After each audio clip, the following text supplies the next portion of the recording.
இன்று இரவு சற்று முன்பு ஆசீர்வாதமான ஒரு கூட்டம் நடந்து முடிந்தது.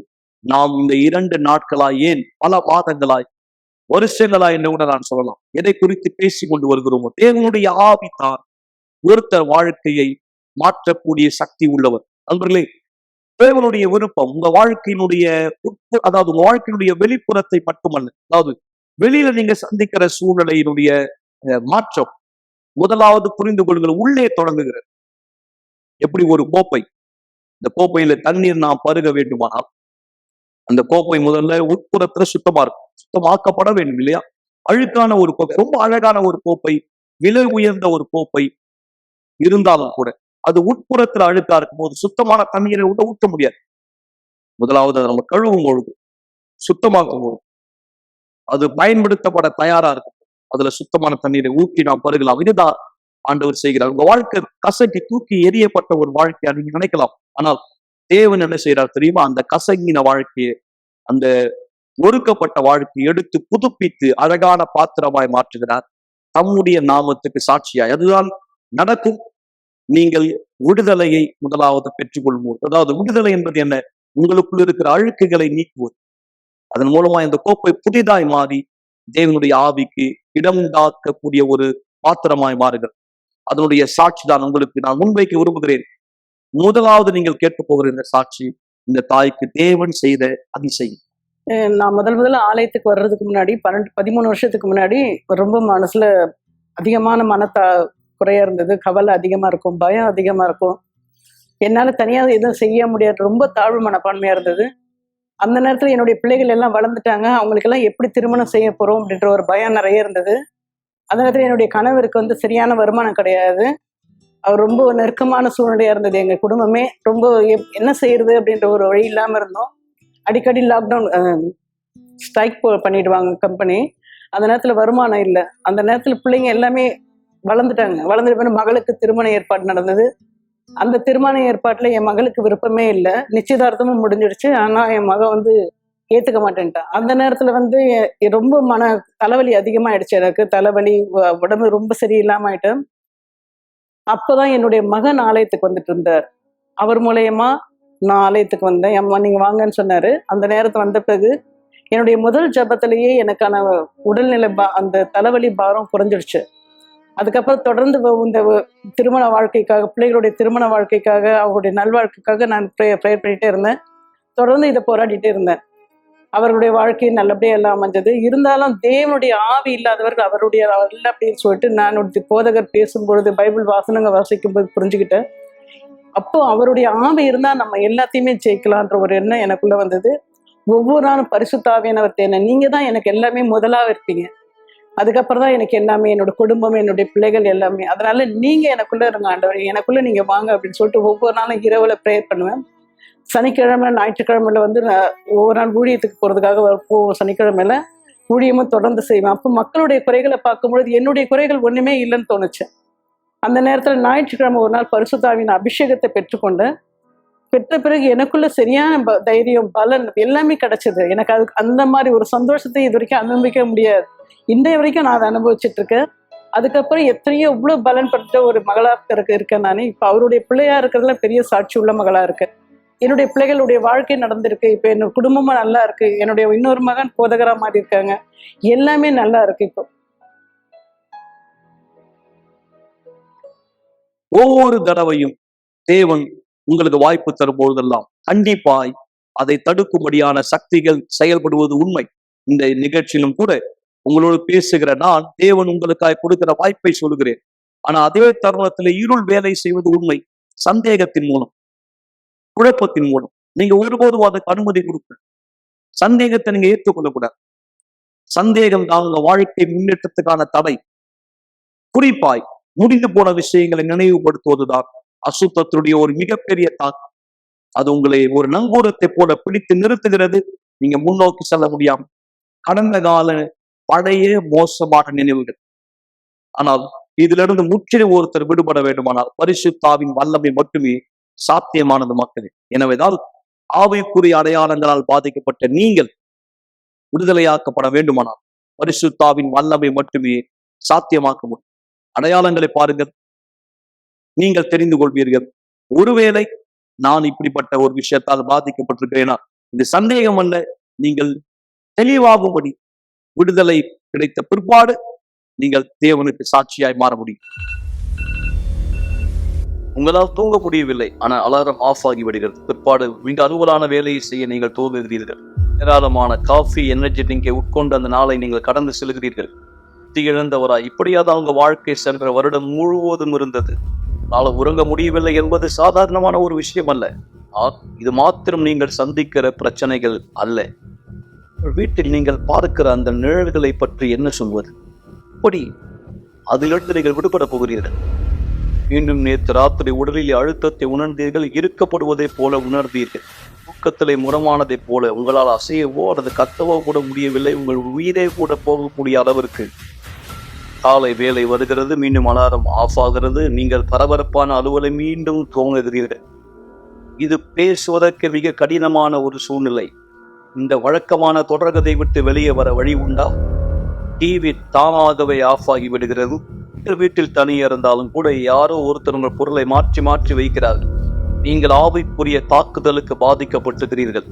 இது 5வது தடவை இந்த மாதம் பதற்றத்திற்கான மாத்திரை வாங்க நீங்கள் மருந்து கடைக்கு சென்றது. இந்த மாதத்திலே அதிர்ச்சி தாக்குதலில் இருந்து உங்களை காத்துக் கொள்ளும்படி இறந்து போன குடும்ப ஒருத்தர் உங்களோடு பேசுவதை போன்ற குரல்களை கேட்கலாம். இது இனி உங்கள் வாழ்க்கையாய் ஒருபோதும் இருக்கக்கூடாது.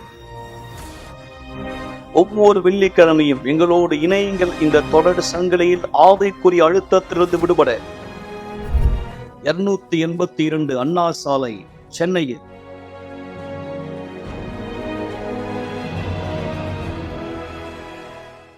நான் உங்களுக்கு சொன்னது போல மக்களே, விடுதலை எப்போது சாத்தியம்? இருள் ஒருத்தரை விட்டு நீக்கப்படும் போது.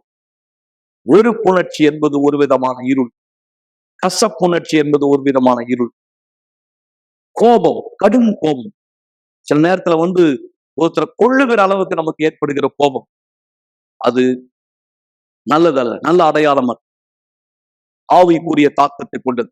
அந்த அடையாளங்களால் பாதிக்கப்படுகிற மக்கள் விடுதலையை தேடும் பொழுது கர்த்தர் விடுதலை செய்கிறார். நான் சொன்னதை போல பரிசுத்த ஆவிக்கு ஒருத்தர் அனுமதி கொடுக்கும்போது எப்பேற்பட்ட ஆவிக்குரிய தாக்கத்தையும் நீங்கள் ஜெயிக்க முடியும். இதோ நீங்கள் பார்க்கும்படியான இந்த அற்புதமான சாட்சி. ஒரு கோப்பையில தண்ணீர் ஆயத்தப்படுத்திக் கொள்ளுங்கள். நிகழ்ச்சியினுடைய இறுதியிலே நாம் அதை ஆசீர்வதிக்க போகிறோம். வணக்கம், என் பேர் ஜெஸ்ஸி. எனக்கு 25 வயசு ஆகுது. நான் என்னுடைய குழந்தை பருவம் நல்லா இல்லை, அவ்வளவு நல்லா இல்லை, மோசமா இருந்தது. அதாவது என்னுடைய அப்பாவும் சரி என்னுடைய அம்மாவும் சரி எப்பவுமே சண்டை போடுவாங்க. நைட்ல எங்களுக்கு சரியான தூக்கம் இல்லை, சரியான சாப்பாடு இல்லை. பாத்தீங்க அப்படின்னா போடுற ட்ரெஸ் கூட எங்களுதான் இருக்காது. ரொம்பவே ரொம்பவே மோசமா இருந்தது. எப்பெல்லாம் நான் காலையில எழுந்துக்கிறேனோ அப்பெல்லாம் காலையில எழுந்துக்கவே மாட்டேன். ஏன்னா வெடிக்காயில தான் எனக்கு தூக்கமே வரும். ஏன்னா சண்டை பிரச்சனை, நிறைய சண்டை போட்டுனே இருப்பாங்க. அவங்களுக்கு ரத்தம் ஊத்தும். சில நேரத்துல பார்க்கும்போது திடீர்னு பார்க்கும்போது என்ன சத்தம் அப்படின்னு பார்க்கும்போது அவங்களுக்கு ரத்தம் ஊத்தி இருக்கும், இல்ல சண்டை அவர் அப்பா அடிச்சிருப்பாரு. இதே மாதிரிதான் என்னோட வாழ்க்கையில நான் என்னுடைய குழந்தை பருவத்தை போயிட்டே இருந்தது. என்னுடைய குழந்தை பருவத்துல நான் சந்தோஷமா இருந்ததே இல்லை. நானும் சரி என்னுடைய தம்பியும் சரி சந்தோஷமா ஒரு நாள் கூட இருந்ததில்லை. எல்லா நாளுமே கண்ணீர், அழுகை, எல்லாமே பிரச்சனை, சண்டை, இந்த மாதிரிதான் போயிட்டு இருந்தது. இந்த மாதிரிதான் போயிட்டு இருக்கும். இதனால நான் ரொம்பவே பாதிக்கப்பட ஆரம்பிச்சேன். அதுக்கப்புறம் எங்க அப்பா எங்களை விட்டு பிரிஞ்சு போனாரு. இது ரொம்பவே எனக்கு ஒரு மன அழுத்தத்தை கொண்டு வந்தது. ஏன்னா எனக்கு வெறுப்பு கொண்டு வந்தது. எல்லா ஆண்கள் மேலாக எனக்கு வெறுப்பு கொண்டு வந்தது. எங்க அப்பா மேல எனக்கு மிக மிக கோபம் கொண்டு வந்தது. கிட்டத்தட்ட நான் அவரை கொல்லணும்ட்டு கூட நான் நிறைய நேரத்துல யோசிச்சிருக்கேன். சில நேரத்துல நான் ஒரு இடத்துல நான் போகும்போது ஒருத்தர் இது பண்ணிட்டு இருந்தார், சண்டை போட்டுட்டு இருந்தார். அப்ப நான் கேட்கும் போது நான் எனக்கு இது கத்து கொடுங்க, ஏன்னா நான் என்னுடைய அப்பா நான் சாவடிக்கணும் அப்படின்னும் போது அவர் என்ன மேல இருந்து கீழே வரைக்கும் பார்த்துட்டு போயிட்டார். அதுக்கப்புறம் நான் தனியா இந்த சண்டை போடுறத பத்தி கத்துக்க ஆரம்பிச்சேன். ஏன் அப்படின்னா முக்கியமான ஒரு நோக்கம் என்னுடைய அப்பாவை நான் சாவடிக்கணும். ஏன்னா நான் நார்மலா அவர் கத்திலையோ இல்ல வேற எதுலயோ குத்தி உடனே உயிர் போக கூடாது. அவர் நிஜமாவா அந்த வலியை உணரணும், அதை உணரணும், அவர் வந்து பயங்கரமா அந்த வலியை அனுபவிக்கணும் அப்படின்னு நினைச்ச ஒரு நாள்லாம் இருக்கு. அப்ப அதுக்கப்புறம் வந்து நான் எங்கெல்லாம் போறேனோ அங்கெல்லாம் வந்து நான் ஆண்களை வெறுக்க ஆரம்பிச்சேன். ஸ்கூல்ல எனக்கு நிறைய ஃப்ரெண்ட்ஸ் எல்லாம் இல்லை. ஏன்னா வந்து நான் பழகவே மாட்டேன் ரொம்ப பேருக்கு கூட. நான் வந்து ரொம்பவே கோவமா இருப்பேன், ரொம்பவே வந்து முரட்டுத்தனமா இருப்பேன், கோவப்படுவேன். அதுக்கப்புறம் ரொம்பவே மூடியா இருப்பேன். அதுக்கப்புறம் எல்லாமே வந்து நான் எப்பெல்லாம் ரோட்ல போறேனோ அப்பெல்லாம் வந்து இல்ல, எனக்கு வந்து ஒரு சத்தம் கேட்டுட்டே இருக்கும், இல்ல வந்து நீ வந்து அது பண்ணாத, நீ வந்து செத்துரு, ட்ரெயின்ல போக சொல்ல, பஸ்ல போக சொல்ல கீழே விழுந்துரு அப்படின்ட்டு வந்து நிறைய நேரத்துல வந்து எனக்குள்ள வந்து அந்த குரல் கேட்டிருக்கு. ஆனா வந்து நான் முயற்சி பண்ணதில்ல, அந்த பயம் இருக்கு. ஆனாலும் வந்து ஒவ்வொரு முறை நான் ஸ்கூலுக்கு போக சொல்ல, வெளியில போக சொல்ல அந்த மாதிரி சத்தம் கேட்டுட்டே இருக்கும். எனக்கு என்னை யாரோ பார்த்துட்டு இருக்க மாதிரி இல்ல நிக்கிற மாதிரி எப்பவுமே வந்து எனக்குள்ள வந்து அந்த இது இருந்துட்டே இருந்தது, அந்த பயமும் அந்த ஒருத்தங்க இருக்காங்க அப்படின்ற ஒரு எண்ணமும் இருந்துட்டு. அதுக்கப்புறம் வந்து நான் ஆலயத்துக்கு வர ஆரம்பிச்சேன். ஏன்னா என்னுடைய அத்தை வந்து அவங்க தான் முதல்ல ஆலயத்துக்கு வர ஆரம்பிச்சாங்க. அதுக்கப்புறம் நான் ஆலயத்துக்கு வர ஆரம்பிச்சேன். அப்ப பாத்தீங்கன்னா கிட்டத்தட்ட வெள்ளிக்கிழமை கூட்டத்துல நான் சில நேரத்துல வந்து அதாவது அசுத்தத்தினால வந்து வெளிப்படுத்தவும் ஆரம்பிச்சேன். ஏன்னா வந்து அசுத்தத்தினால எனக்குள்ள இருக்கக்கூடிய தவறான விஷயத்தினால அதனால வந்து வெளிப்படுத்த ஆரம்பிச்சேன் ஒவ்வொரு நாளும். வெள்ளிக்கிழமை, குறிப்பா வெள்ளிக்கிழமை நான் வந்து அசுத்தத்தினால வெளிப்படுத்த ஆரம்பிச்சேன். அதுக்கப்புறம் என்னுடைய வாழ்க்கை ஒவ்வொரு நாளும் அங்க வந்து கேட்க சொல்ல, எனக்கு யாராச்சும் வந்து சந்தோஷமா இல்ல வந்து என்னை வந்து கூப்பிடும் போது எனக்கு வந்து அது பிடிக்காம இருந்தது. நான் வந்து அவங்கள சந்தோஷமா என்னை பாக்குறாங்களா இல்ல அன்போடு பாக்குறாங்களா, நான் வந்து அவங்கள வெறுக்க ஆரம்பிச்சேன். இதே மாதிரிதான் ஆலயத்துல வந்து சந்தோஷமா என்னை கூப்பிட்டாங்க, எனக்கு பிடிக்கவே இல்லை. ஒரு மாசம் இல்ல 2 மாசம் வந்து எனக்கு அது பிடிக்கவே இல்லை, நான் பிடிக்கல. திருப்பி அதுக்கப்புறம் வந்து என்னை ரொம்ப ஃபோர்ஸ் பண்ணி இட்டுட்டு போகும்போது அதுக்கப்புறம் நான் தொடர்ந்து போக ஆரம்பிச்சேன். நிஜமா என்னுடைய வாழ்க்கையில பாத்தீங்க அப்படின்னா நான் கீழ்ப்பணிந்து போனது அதுதான். நான் சர்ச்சுக்கு ஃபர்ஸ்ட் வந்த சர்ச்சுக்கு நான் போக ஆரம்பிச்சுட்டே இருந்தேன். அதுக்கப்புறம் வந்து பாஸ்டர்ஸ் அவங்க ஒய்ஃப் தான் எனக்கு உதவி செய்ய ஆரம்பிச்சாங்க, அவங்களுடைய மனைவி. ஸோ 2 பேருமே வந்து எனக்கு உதவி செய்ய ஆரம்பிச்சாங்க என்னுடைய வாழ்க்கையில. அதுக்கப்புறம் வந்து அதன்படி நான் வந்து இது பண்ணேன். ஏன்னா வந்து எனக்கு வந்து அந்த வெறுப்புணர்வு, எங்க அப்பா மேல இருந்த அந்த வெறுப்புணர்வு இருந்துட்டு இருந்தது. அதுக்கப்புறம் நான் அதுல இருந்து மனம் மாற ஆரம்பிச்சேன். ரொம்பவே கஷ்டமா இருந்தது அதை விட்டு கொடுக்கறது, அந்த கோவத்தை விட்டு கொடுக்கறது. ஆனா வந்து எனக்கு அந்த செய்தி இது போல யார் வந்து வஞ்சனையோ வெறுப்போ அவங்க மனசுல வச்சிருக்காங்களோ அவங்க தேவனுடையவர்கள் இல்லை அப்படின்ட்டு. அதுக்கப்புறம் வந்து இதுவா பண்ண ஆரம்பிச்சேன். அது பார்த்துட்டு பிறகு நான் வந்து ஒவ்வொரு நாளும் போக ஆரம்பிச்சேன். எனக்கு புரிய ஆரம்பிச்சது, ஓகே நான் பண்றது தப்பு, நான் வந்து இதுக்கு தகுதியானவை இல்லைன்னு சொல்றதுக்கு பதிலாக நான் உண்மையாவே அந்த அன்புக்கும் அந்த பாசத்துக்கும் அந்த விஷயத்துக்கும் வந்து உண்மையாவே வந்து தகுதியானவ அப்படின்ட்டு வந்து எனக்கு புரிய ஆரம்பிச்சு. அதுக்கப்புறம் தொடர்ந்து வந்து நான் போக ஆரம்பிச்சேன். தொடர்ந்து நான் ஆலயத்துக்கு போக ஆரம்பிச்சேன். எல்லாத்துலயும் வந்து ஈடுபாடோட இருக்க ஆரம்பிச்சேன். அதுக்கப்புறம் வந்து ஒரு தடவை நான் கேட்டேன், இந்த மாதிரி பரிசுத்த ஆவி தேவன் நமக்குள்ள வரும்பொழுது எதுவுமே நம்மளுக்கு தேவைப்படாது, ஏன்னா தேவன் நம்ம கூட இருப்பாரு நம்மளை பாத்துக்கிறதுக்காக அப்படின்னு ஒரு செய்தி வந்து சொல்லிட்டு இருந்தாங்க. அப்போ வந்து உண்மையா வந்து ரொம்ப இதுவா இருந்தது. அப்போ வந்து தேவன் நமக்குள்ள இருக்காரு அப்படின்னா எப்படி வந்து நம்ம வந்து யாருக்கிட்டையும் வந்து நம்ம எதிர்பார்க்க தேவையில்லை, யாரும் வந்து இது பண்ணுவாங்க அது பண்ணுவாங்க, ஏன்னா தேவன் நம்ம கூட இருப்பாரு, நம்ம எப்பவுமே சந்தோஷமா இருப்போம், நம்ம எப்பவுமே வந்து இதுவா இருப்போம், நல்லா இருப்போம் அப்படின்ட்டு. அதுக்கப்புறம் வந்து நான் தேட ஆரம்பிச்சேன். முதல்ல எனக்கு ரொம்பவே கஷ்டமா இருந்தது அவரை தேடுறதுக்கு. ஏன்னா வந்து இது பண்ணணும், அவர் வந்து ஜெபம் பண்ணணும், அவர் தேடணும். அதுக்கப்புறம் வந்து தொடங்கி வந்து நான் ஆரம்பிச்சேன், அவரை தேட ஆரம்பிச்சேன். உண்மையாவே வந்து என்னுடைய வாழ்க்கை அவரோட கருத்துல ஒப்படைக்க ஆரம்பிச்சேன். யார் வந்து அந்த ஒரு வசனத்துல சொல்லப்பட்டு யார் வந்து உண்மையாவே தன்னுடைய வாழ்க்கையை தேவனுக்கு கொடுக்குறாங்களோ அவர் எல்லாவற்றையும் பார்த்துப்பாரு அப்படின்னு. ஸோ அப்போ வந்து ஒரு புதன்கிழமை எனக்கு ரொம்ப ஞாபகம் இருக்கு. அந்த புதன்கிழமை நான் தேவனை தேட ஆரம்பிச்சேன். என்னுடைய வெறுப்பு, என்னுடைய கோபம், என்னுடைய எல்லாத்தையும் வந்து அவருக்கு கொடுக்க ஆரம்பிச்சேன், அவர்கிட்ட கொடுக்க ஆரம்பிச்சேன். அதுக்கப்புறம் தேவனுடைய பரிசுத்த ஆவி எனக்கு வந்தார். ஸோ ரொம்பவே சந்தோஷமான நாள் அந்த நாள் அப்படின்னு சொல்லலாம். நான் பிறந்ததுல இருந்து அந்த நாள் சந்தோஷத்தை நான் அனுபவிச்சதே இல்லை. இன்னைக்கு வரைக்கும் அந்த சந்தோஷம் எனக்குள்ள இருக்கு. அந்த சமாதானம் எனக்குள்ள இருக்கு. நான் இன்னைக்கும் வந்து எந்த ஒரு விஷயத்துக்காகவும் நான் வந்து அழுதுதில்லை. ஏன்னா தேவன் என்னோட இருக்கார், அவர் என்னை வழி நடத்துறார். நிகழ்ச்சியோட இறுதிக்கு நான் வந்திருக்கிறோம். மக்களே, நீங்கள் எங்களை தொடர்பு கொள்ள விரும்பினால் கீழே உள்ள எண்களிலே நீங்கள் தொடர்பு கொள்ளலாம். ஒருவேளை நீங்கள் எங்களுக்கு சில காரியங்களை தெரியப்படுத்த விரும்பினால், உங்க வாழ்க்கை சூழ்நிலை சம்பந்தமாய் உங்களுக்காக ஜெபிக்க ஒரு ஆலோசனை தேவை, வாட்ஸ்அப்ல எங்களுக்கு செய்தி அனுப்புங்கள். நாங்கள் உங்களுக்காய் ஒவ்வொரு நாளும் இங்கே காத்திருக்கிறோம், உங்களுக்கு ஆவிக்குரிய உதவியை செய்யும்படி. ஞாயிறு முதல் ஞாயிறு வரை யூனிவர்சல் ஆலயம் திறந்திருக்கிறது. காலை 7 மணி முதல் இரவு 9 மணி வரை. இதுதான் நடந்து கொண்டிருக்கிறது ஆலயம். தேவனுக்கு தன் வாழ்க்கையில் அனுமதி கொடுக்கிற ஒருத்தருடைய வாழ்க்கையை நான் சொன்ன மாதிரி உள்ளும் புறமும். முதலாவது, கர்த்தர் உட்புறத்தை மாற்றுகிறார். அதனுடைய தெளிவான அடையாளம் வெளிப்புறத்திலே காண்பிக்கப்படுகிறது. அற்புதமான, அதி அற்புதமான இந்த சாட்சியை கவனிங்கள். உங்களுக்கும் கண்டிப்பாய் இது நடைபெற முடியும். 11 வருடம் சிறைச்சாலை சமுதாயத்துக்கு மாத்திரமல்ல, என் உறவினர்களுக்கும் நான் நம்பிக்கைக்கு பாத்திரமற்ற ஒருவனாக இருந்தேன்.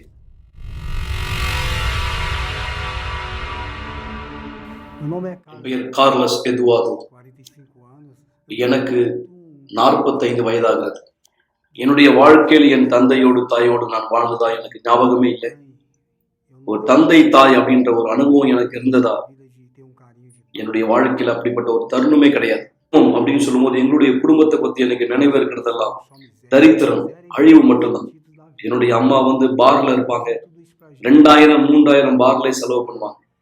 சாப்பிடுறதுக்கு கூட எங்களுக்கு வீட்டுல சாப்பாடு இருக்காது. இதுதான் என் குடும்பத்தினுடைய சூழல். எனக்கு நினைவு தெரிஞ்ச நாள். இந்த நேரத்துல நாங்க போய் அக்கம் பக்கத்துல உள்ளவங்களுடைய வீட்டு கதவை தட்டி அவங்க கிட்டதான் சாப்பிடுறது ஏதாவது அப்போ இருந்தா கேட்போம். எங்களுடைய நினைவு இருக்கு. சில தருணத்துல வந்து சில நேரம் நாங்க போய் குப்பை தொட்டில இருந்து கூட எடுத்து குப்பையில இருந்து சாப்பிடுறோம்.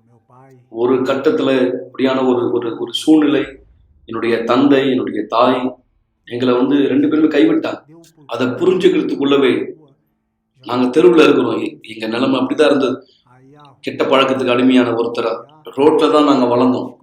தெரு தான் எங்களை வளர்த்ததுன்னு சொல்லலாம். கெட்ட பழக்கத்துக்கு நாங்க தேர்ந்தெடுத்த வழி திருட்டு. ஒரு நேரம் வந்தது, என்னுடைய அண்ணனை அவங்க சுட்டுட்டாங்க. 7 குண்டுகள் துளைக்கப்பட்டு என் அண்ணன் இறந்தார். அவரை கட்டி ஆத்துல தூக்கி வீசிட்டாங்க. நான் தனியா விடப்பட்டேன்.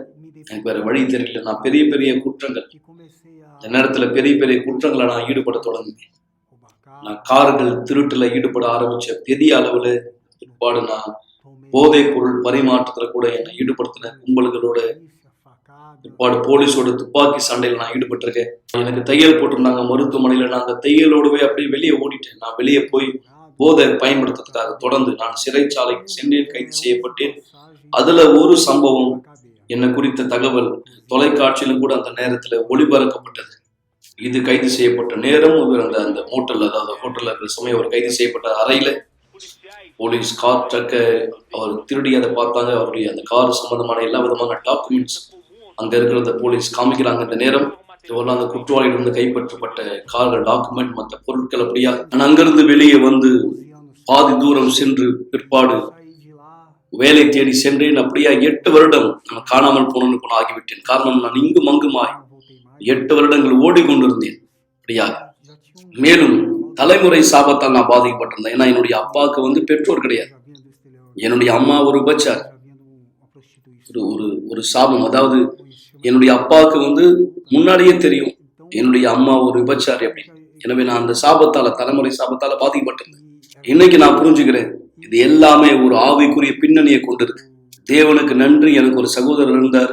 அவரு எங்களுக்காக போராடினார். அவர் யூனிவர்சல் ஆலயத்தின் கூட்டங்கள்ல போய் கலந்துகிட்டார். நான் அவனை பார்த்த போது அந்த நிலைமையில தெருவுல கிடந்தான், இங்கே அங்கே படுத்துக்கிட்டு இருந்தான். சரியான ஒரு சூழ்நிலை இல்லை. அவன் தன்னைத்தானே குற்றப்படுத்திக்க கூடிய ஒருவனா இருந்தான், அவமானப்படுத்திக்கிற ஒருவனா. அதாவது சுயமரியாதை இல்லாத ஒருத்தன் போல அவனை நான் பார்த்தேன். அவன் உடல் முழுவதும் காயங்கள், போதை பழக்கத்துக்கு அடிமையா பல இடங்களை விழுந்து அடிபட்டு தலையில இருந்து பாதை வரைக்கும் அவன் தையல் போட்ட காயங்கள். தன் குடும்பத்துல உள்ள யாரும் இப்படி கஷ்டப்படுறத ஒருத்தங்க தான் நேசித்துக்குரியவன் கஷ்டப்படுறதை ஏத்துக்க மாட்டாங்க. அவன் தனிமையா இருக்க. ஒரு நாள் என் சகோதரனுடைய காரை கேட்டு நான் வாங்கியிருந்தேன் வெளியே போறதுக்கு. அவன் சொன்னான், நீ காரை கொண்டு வந்து எனக்கு சர்ச்சில் அங்க கொடுத்துரு அப்படின்னு. நான் வேற இடத்துல ஏதாவது வழி பார்க்க முயற்சி பண்ணா நான் சொன்னேன், இல்ல நான் மீட்டிங்ல இருப்பேன், நான் முடிச்சு வெளியே வரும்போது நீ காரை கொண்டு வந்து அங்க விட்டுரு அப்படின்னு நான் சொன்னான். எனவே நான் பார்க்கிங் லாட்ஜில் வெயிட் பண்ணிட்டு இருந்தேன். அங்க காரை அவங்ககிட்ட கொடுக்கறதுக்கு அவன் சொன்னான், சர்ச் வாசல்ல இங்க வந்து காரை என்கிட்ட கொடுத்துரு. நான் அப்படியே காரை சீட்டை கொஞ்சம் கீழே இருக்குன்னு யார் கண்ணையும் நான் பற்றக்கூடாதுன்னு சொல்லி, ஏன்னா அப்போ துணையாளர் வந்துட்டு இருந்தாங்க. எனக்கு தெரியும் யூனிவர்ஸ் ஆலைக்கு துணையாளர்களை பத்தி, மக்களை பத்தி, அவங்க சென்று செய்ய வேண்டிய காரியத்தை தைரியமா செய்வாங்க. ஆனா ஒருத்தர் வந்து என் கார் கண்ணடை தட்டி எனக்கு கூப்பிட்டாரு, வாங்க கூட்டத்துக்குள்ள வாங்க, கூட்டம் நடந்துகிட்டு இருக்கு, வந்து கொஞ்ச நேரம் உட்காரலாம். நான் சொன்னேன், இல்ல எனக்கு டைம்ல நான் வெளியே போயிட்டு இருக்கேன், இன்னொரு நாள் நான் வரேன், இன்னொரு முறை நாங்க பார்க்கலாம். நான் சொன்னேன், இல்ல பரவாயில்ல வாங்க, ஒரு கொஞ்சம் கூட ஆகாது, நீங்க வந்து கொஞ்ச நேரம் உட்காந்து நீங்க கிளம்பிடலாம். அவர் என்னோட பேசின முறை, அந்த அருமையான விதத்துல என்னோட நடந்துகிட்டார். ஒரு ஒரு நல்ல ஜாலியா விதத்துல என்னை கூப்பிட்டாரு. அந்த விதம் என்னை கவர்ந்தது. நான் சொன்னேன், இனிமேல் என்னால மறுதளிக்க முடியாது. அப்பதான் நான் முதல் தடவையை என் காலடியை ஆலயத்துக்குள்ள எடுத்து வச்சேன். பிற்பாடு என் வாழ்க்கை ஒருபோதும் இனி அதே மாதிரி ஒன்றா இல்லை.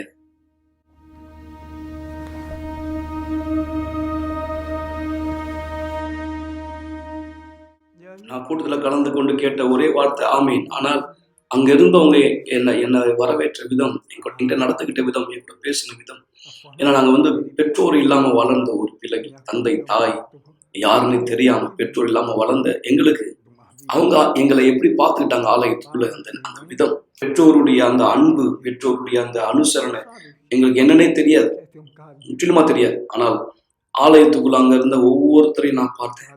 என்னை பார்த்துக்கிட்ட விதம், நான் நினைச்சேன், நான் சொன்னேன், இதான் எனக்கான இடம். புற்றுநோய் அந்த சமயத்துல நான் வியாதியாயிட்டு, நான் ஆலயத்துல வாசல்ல அவர் முடிவெடுத்த, நான் ஆலயத்துல ஞானஸ்தானம் பெறத்துக்கு வாசல்ல ஒரு பக்கெட் தண்ணீரை, சிறிய பக்கெட் தண்ணி ஞானஸ்தானம் எடுத்த. மேலும் எனக்கு பற்கள் கிடையாது, இது எல்லாமே வந்து செயற்கை பற்கள்.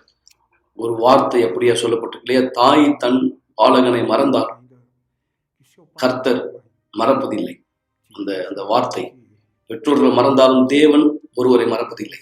எனக்குள்ள அந்த உறுதி இருந்தது, கர்த்தர் எப்பொழுது என்னை கண்காணிக்கிறார், என்னை பார்த்துட்டு இருக்கார். எனவே நான் தொடர்ந்து தேவனுடைய மனுஷன் சொன்ன அந்த வார்த்தையை கேட்டு, அந்த வார்த்தைக்கு நான் கீழ்ப்படிய தொடர்ந்து செயல்பட்டேன்.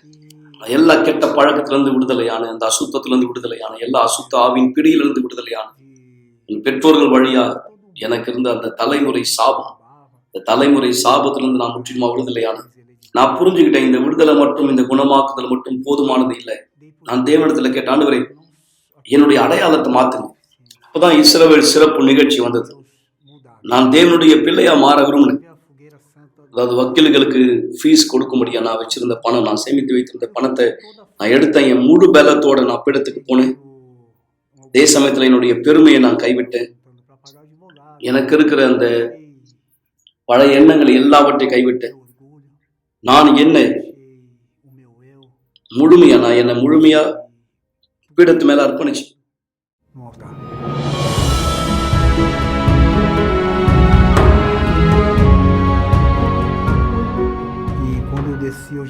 பீடத்திலிருந்து கீழே இறங்கி வரும்போது நான் இனி அதே பழைய நபரா இல்லை, மாற்றம் அடைந்த ஒரு மனுஷனா நான் கீழே இறங்கி வந்தேன். நான் பிடிவாதமா இருந்தேன், உறுதியா பரிசுத்தாவி வெற்றி ஆகணும்னு சொல்லி.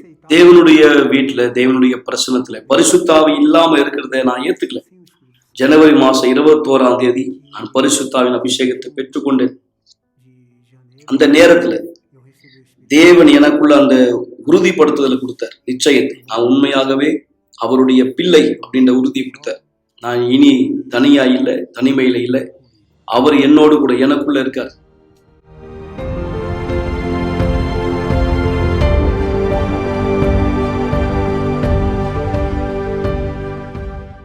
யார் கண்களையும் படக்கூடாது அப்படின்னு சொல்லி எல்லோருக்கும் மறைவா ஓடி ஒளிஞ்சுக்கிட்டு இருந்த நான், ஓடிக்கொண்டே இருக்கிற வாழ்க்கையில இருந்த நான் இப்போ தலை நிமிர்ந்து கௌரவமா தைரியமா தலை நிமிர்ந்து நடக்கிறேன்.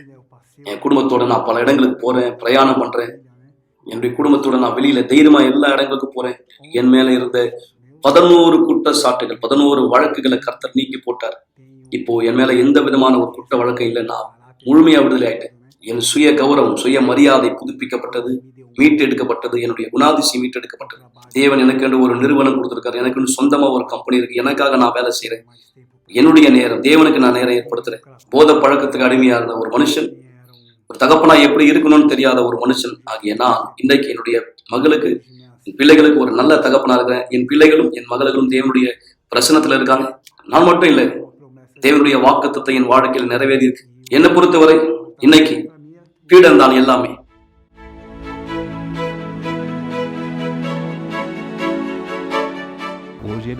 இன்னைக்கு அவர் ஒரு புது மனுஷனா இருக்காரு. முன்னாடி அவர் பேரை கேட்கும் போது வரான்னு சொன்ன உடனே எனக்கு அதுவும், ஏன்னா அவர் ஒரு பெரிய பிரச்சனையோட தான் ஒரு பெரிய பாம்போட, அதாவது இதை திருடிட்டார், அதை பண்ணிட்டார். ஆனா இன்னைக்கு அவர் பேரை கேட்கும் போது அப்படிப்பட்ட ஒரு மனப்பான்மை இல்லை என்றால் உண்மையாவே அவர் குணாதிசயம் மாறி இருக்கு, அவருடைய நடத்த மாறி இருக்கு. அவர் உண்மையாவே மாற்றம் அடைந்த ஒரு நபரா, புது நபரா இருக்காரு. தனக்குள் மாற்றம் அடைந்த ஒருவரா, தெருவில் படுத்து உறங்கின நான் இன்னைக்கு இரவு தூதர்களுடைய குழுவுல நானும் ஒருவனா கலந்திருக்கிறேன்.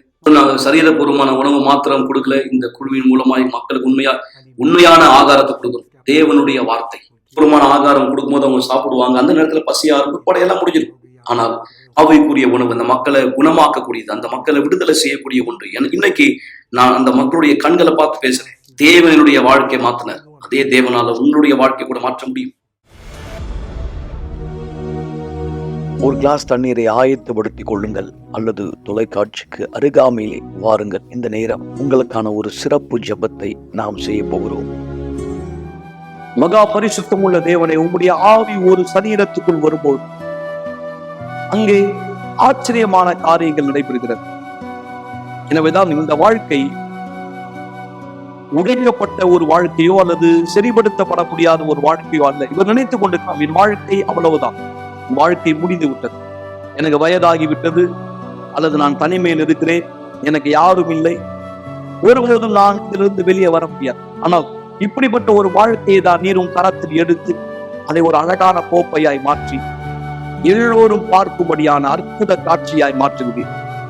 இந்த வாழ்க்கையினுடைய இந்த சூழ்நிலை, இப்படிப்பட்ட ஒரு நெருக்கடியான மோசமான சூழ்நிலை உன் நாமத்தின் மகிமைக்காய் தேவை.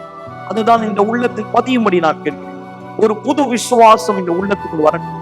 எல்லா தோல்விகரமான மனநிலை மாறட்டும்.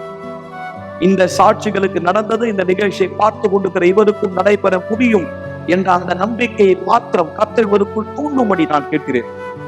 இருக்கிற எல்லா எதிர்மறையான எண்ணங்கள், தன்னுடைய வாழ்க்கை பற்றி, எதிர்காலத்தை பற்றி, சரீர ஆரோக்கியத்தை பற்றிய பயமுறுத்தக்கூடிய மண்ணிலை இந்த தண்ணீரை பருகுதலின் மூலமாய் அழித்து செல்லப்படட்டும், கழுவப்படட்டும். தோல்விகரமான மனநிலை மாற கடக்கும். இவருக்கு ஒரு புது நம்பிக்கை உணர்விடும்படி செய்யும். இந்த நிகழ்ச்சியின் வழியாய், இந்த ஜபத்தின் மூலமாய் நான் இந்த மக்களை ஆசீர்வதிக்கிறேன்.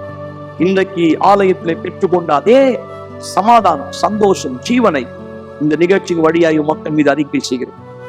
தண்ணீர் ஆசீர்வதிக்கப்பட்டது, உங்கள் வாழ்க்கை ஆசீர்வதிக்கப்பட்டது.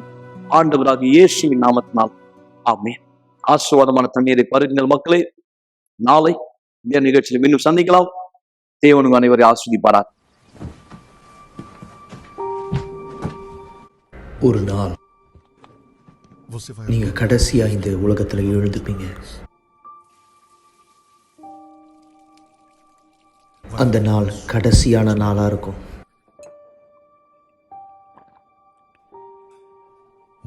கடைசியா ஒரு முறை நீங்க காலை உணவை சாப்பிடுவீங்க.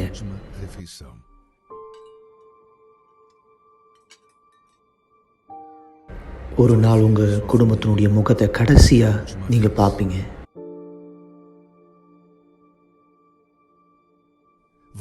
உங்களுடைய கடைசியான வார்த்தையை சொல்லுவீங்க. உங்களுடைய கண்கள் கடைசியா ஒரு முறை சிமிட்டும்.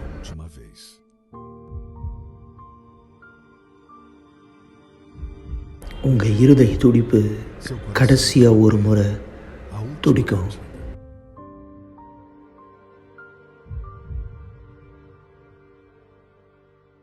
நீங்க கடைசியா ஒரு முறை மூச்சை இழுத்து விடுவீங்க.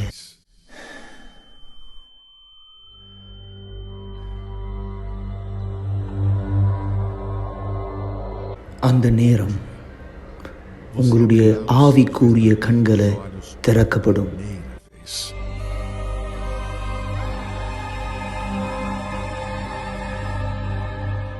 அந்த நேரத்தில் நீங்க புரிஞ்சுப்பீங்க எந்த அளவுக்கு உங்களுடைய ஆத்மா உண்மையானது அப்படின்னு.